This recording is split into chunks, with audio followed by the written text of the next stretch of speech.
So how did I get started in this line of work? I was blessed, and it was a birthright, so to speak. So Dad and Oprah created my career. So my father, our company founder, Dr. C.T. Vivian, was a member of Martin Luther King Jr.'s personal executive staff during the prime era of the Civil Rights Movement. So I had the blessed opportunity to grow up in a civil rights home.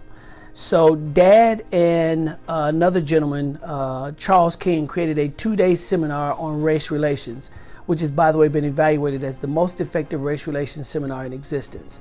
So at the time Dad first started doing this work, he was blessed if he got to do 2 seminars a month. And then the Oprah show. And so the floodgates just exploded when he did the Oprah show. First guy to get 2 full consecutive days on Oprah show, changed everything. So I saw what he did, and I called him up and said, hey, I want to come work for you. And in fact, Dad shocked me. He said, well, you better make sure you're ready to do this, because just because you're my son doesn't mean you're going to have a job. And so after I picked myself up off the floor, I was like, okay, I think I can do this. I was an Army captain at the time. I wasn't thinking about doing this for a living. And by the way, I'm that guy that joined the Army because I felt it was my way to contribute back to society. And I believe all of us are required to contribute back to society one way or the other. Dad taught me that all my life. Mom and Dad said, you must contribute back to society. My way of doing that was via military service. So while in college, Morehouse College, I joined the Army ROTC program, graduated, got commissioned as a second lieutenant, served 8 years.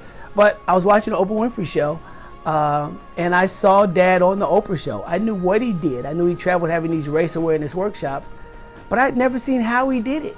That exact moment that I saw it, I said, oh, that's what I'd rather be doing.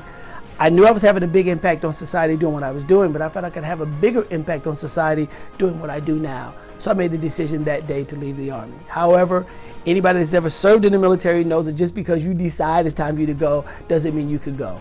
I had 1.5 years left on my obligation, so Dad did the Oprah show in 1989. 1.5 years later, 1991, I left the Army, came on board with our company. And it has been just one of the most incredible things I've ever done in my life. I get paid to do my passion.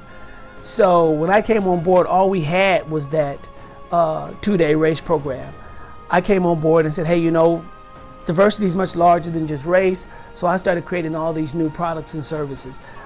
Gender relations seminar, basis of diversity seminar, inclusive leadership seminar, et cetera, et cetera, et cetera, unconscious bias.